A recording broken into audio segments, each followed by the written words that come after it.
Hello and welcome to Flush. My name is Heeva, and today we're walking through the assembly of our single zipper style shipping boxes. We designed these to ship on their own without the need for filler materials like bubble wrap or packing peanuts. So with that, let's jump right in. The first thing I like to recommend is finding every crease on your packaging components here. In this case, we've got a box and inserts, and you're going to give every crease a little bit of a pre-fold. Now, I always recommend this, especially to first-time box folders. I think it really helps give a visual of how the box wants to go together and just minimizes the chances of any panels wanting to fight you as you're putting it together. So it seems to always help. And here you can naturally kind of see the box wanting to fold in on itself, which is pretty cool. We'll go ahead and put that aside. We'll grab our inserts here. They look pretty similar, but one has a zipper and one doesn't. We'll go ahead and start with one. The side that has a zipper panel, you want to make sure to keep those intact. So you don't want to fold on any of those. We'll go ahead and be careful around those, and we'll fold the crease there and the remaining ones. You can set that aside. The piece that doesn't have a zipper, you don't need to worry about that, so you can just go through, give a little bit of a pre-fold there. Now we'll go ahead and start with assembling the insert. So the side that doesn't have the zipper is going to serve as your bottom piece. Today we are packing the ball 16-ounce mason jar. So we'll go ahead and place that in the center there. You can see how it's sitting in the middle of the insert. And because it's symmetrical, it doesn't matter which side we start on. So we'll go ahead and fold one side down and up, and then do the exact same thing on the other side. Then once you do that, you can basically create a little mason jar sandwich right there in your hand and hold that together. We'll grab the remaining piece with the zipper. It's going to fold the exact same way, and because we've pre-folded it, we can fold it with one hand pretty easily. So you can fold it down and up.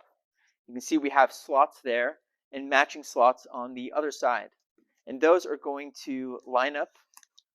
Sometimes if you give a little bit of a wiggle, it helps them find their home and minimize any chances of them frictioning and not wanting to go together for you. So you can go ahead and press it down a little bit, but not all the way at this point. And you can see already the inserts holding together, which is great. It's what we want. And from there, we can go ahead and fold down the other side. And with our slots, we're going to go ahead and match them up with the bottom. Again, a little bit of a wiggle always helps. And then from there, we can just press all the way down. Great. And once you do that, the insert is fully assembled. So at this point, you can get a good look at it. You can really get an idea of how this thing works. It's very sturdy. We designed it to take an impact from either side, and you can really get an idea of the magic of how this is going to protect your jars during shipping. So once that's assembled, you can go ahead and set that aside. And now we have the box. The box is pretty simple, except for one detail. We've got two flaps here, and it is asymmetrical. So one side has a notch cut out, and the other side doesn't. The side that has the notch will always fold over the opposing side. To show you what that looks like, we'll go ahead and fold these up and in on each other. Go ahead and unfold it. We do have some box styles where they do not have that overlapping feature, and the flap here will just be about half the size, and they'll meet in the center, so you won't have this step. But the ones that do have a notch, just remember you always want to fold that over the opposing side. And we'll show you why here in just a moment. So we'll go ahead and fold those together. Pressing with your index fingers on either side, you can take your remaining fingers and grab the flaps on either side, fold them in, and at this point, I like to put the box on its back and fold the front panel in. And then you should be able to hold the box closed with one hand here. It won't fling open on you or anything like that. And then we'll go and find one rollover on this side, and we'll fold it down. We'll make sure to steer clear of it hitting the other side of the box, and then we'll fold it down and lock it into place there. Do the same thing on the other side. Fold it down and swing it close. You can hear that lock. It's a great sound. We want to hear that.